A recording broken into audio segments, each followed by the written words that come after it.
السلام عليكم ورحمة الله. إن الحمد لله وحده والصلاة والسلام على من لا نبي بعد أما بعد فأعوذ بالله من الشيطان الرجيم. بسم الله الرحمن الرحيم. إنهم فتية آمنوا بربهم وزدناهم هدى. وقال النبي صلى الله عليه وسلم عن أبي هريرة رضي الله تعالى عنه قال قال رسول الله صلى الله عليه وسلم سبعة يظلهم الله في ظله يوم لا ظل إلا ظلها إمام عادل شاب نشأ في عبادة الله. শ্রদ্ধেয় সম্মানিত আজকের এই বাৎসরিক আঞ্জুমানের সভাপতি সাহেব ও বিচারক মণ্ডলী ও মঞ্চে উপস্থিত ওলামায়ে কেরাম ও আমার সামনে বসে থাকা ছোট বড় তালেবে ইলম ভাই ও বন্ধুরা, আজকের আমার নির্ধারিত বিষয়বস্তু ইসলামের দৃষ্টিতে যুবকদের করণীয়। যুব সমাজ একটি জাতির মেরুদণ্ড। সমাজ ও দেশের উন্নতি নির্ভর করে যুবকদের চিন্তা, চেতনা, নৈতিকতা ও কর্মের উপর।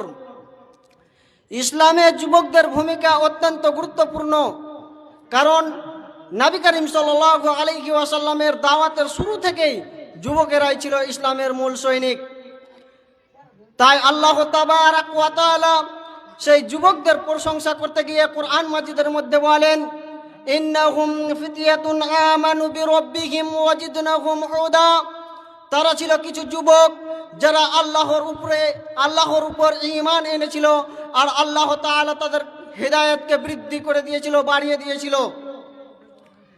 এই আয়াতে আল্লাহ তাআলা সেই সব যুবকদের প্রশংসা করেছেন যেই সব যুবক এই দুনিয়াতে আল্লাহর উপর ঈমান এনেছিল আর আল্লাহর উপর ঈমান এনে আল্লাহকে মেনেছিল। সেই সব যুবকদের প্রশংসা করেছেন। এমন হাদিসে এসেছে, হাদিসের রাবি আবু হুরায়রা রাদিয়াল্লাহু তাআলা আনহু আন আবি হুরায়রা রাদিয়াল্লাহু তাআলা আনহু قال قال رسول الله صلى الله عليه وسلم سبعة يظلهم الله في ظله يوم لا ظل إلا ظلها إمام عادل شاب نشأ في عبادة الله.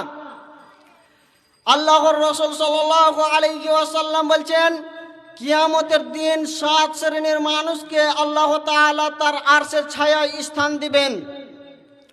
যেই দিন আল্লাহর আরশ ব্যতীত আর কোনো ছায়া থাকবে না, যেই দিন আল্লাহর আরশ ব্যতীত আর কোনো ছায়া থাকবে না, সেই আরশের ছায়ায় আল্লাহ তাআলা 7 শ্রেণীর মানুষকে সেই আরশের ছায়ায় স্থান দিবেন। তাদের মধ্যে একজন হচ্ছে শাবুন নাশা ফি ইবাদাতিল্লাহ, সেই যুবক যেই যুবক তার যৌবনকালটাকে আল্লাহর রাস্তায় অতিবাহিত করেছে, যেই যুবক তার যৌবনকালটাকে আল্লাহর রাস্তায় ব্যয় করেছে। তাহলে বর্তমান যুগে, বর্তমান পরিস্থিতিতে যুবকদের করণীয় কি? আল্লাহ তাবারাক ওয়া তাআলা তিনি বলছেন, আস-সালাতু আলা ওয়াক্তিহা। যুবকদের প্রথম দায়িত্ব হলো, যুবকদের প্রথম করণীয় হলো আস-সালাতু আলা ওয়াক্তিহা, সালাত আদায় করতে হবে, সময় মতো সালাত আদায় করতে হবে। এটা যুবকদের করণীয়। কারণ নবী করিম সাল্লাল্লাহু আলাইহি ওয়াসাল্লাম বলেছেন, আল্লাহ তাআলার কাছে সবচাইতে পছন্দনীয় আমল হলো সময় মতো সালাত আদায় করা। এবং দ্বিতীয় নম্বরে হচ্ছে যুবক সেই ব্যক্তি তার পিতামাতার সাথে সৎ আচরণ করবে, তার পিতামাতার সাথে অবাধ্য হবে না।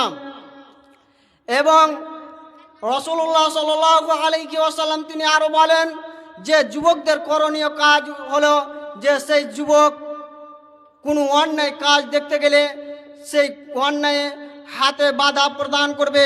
এটা হচ্ছে যুবকদের করণীয়। যুবক যদি হাতে যদি তা রুকে না দাঁড়াতে পারে, তাহলে সে মুখের দ্বারা বলবে, এবং সে মুখে না বলতে পারলে সে অন্তরে ঘৃণা করবে। এটাই হচ্ছে দুর্বলতা ঈমান।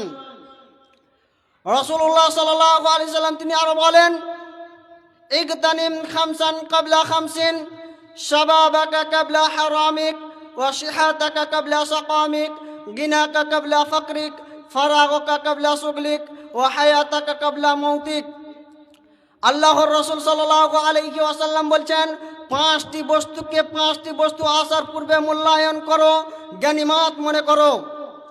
সেই পাঁচটি বস্তু হচ্ছে, আল্লাহর রাসূল সাল্লাল্লাহু আলাইহি ওয়াসাল্লাম বলছেন যে তোমার যৌবনকে বার্ধক্যের পূর্বে মূল্যায়ন করো, তো বার্ধক্যের পূর্বে তোমার যৌবনটাকে মূল্যায়ন করো, গনিমত মনে করো।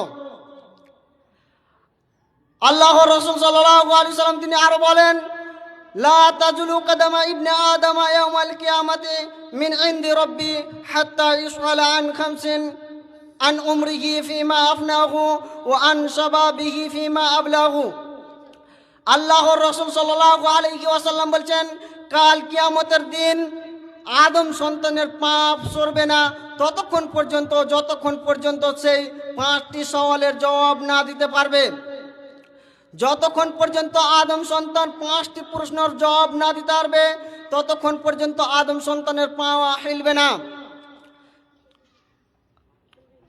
সেই দিন কিয়ামতের দিন সেই পাঁচটি প্রশ্নের মধ্যে একটি প্রশ্ন হবে তোমার যৌবন সম্পর্কে, তোমাকে যে যৌবন দেওয়া হয়েছিল সেই যৌবনটাকে কি কাজে অতিবাহিত করেছো, কোথায় তুমি ব্যয় করেছো। এবং দ্বিতীয় নম্বরে প্রশ্ন করা হবে তোমার মাল সম্পর্কে, তোমাকে যে মাল দেওয়া হয়েছিল সেই মাল তুমি কি কাজে ইনকাম করেছো এবং কি কাজে অতিবাহিত করেছো। এবং তৃতীয় নম্বর প্রশ্ন করা হবে তোমার বয়স সম্পর্কে, যে তোমাকে 60 বছর 70 বছর বয়স দেওয়া হয়েছিল সেই বয়সটিকে তুমি কি কাজে অতিবাহিত করেছো, সেটিকে তুমি কোথায় কি কাজে ব্যয় করেছো। শেষের বেলায় আল্লাহ তাআলার কাছে দোয়া করব, হে আল্লাহ গো, প্রত্যেকটি যুবক ভাইকে যেন তার যৌবন কালকে আল্লাহর রাস্তায় ব্যয় করতে পারে। আমিন। ওয়া আখির দাওয়ানা আলহামদুলিল্লাহি রাব্বিল আলামিন। আসসালামু আলাইকুম ওয়া রাহমাতুল্লাহ।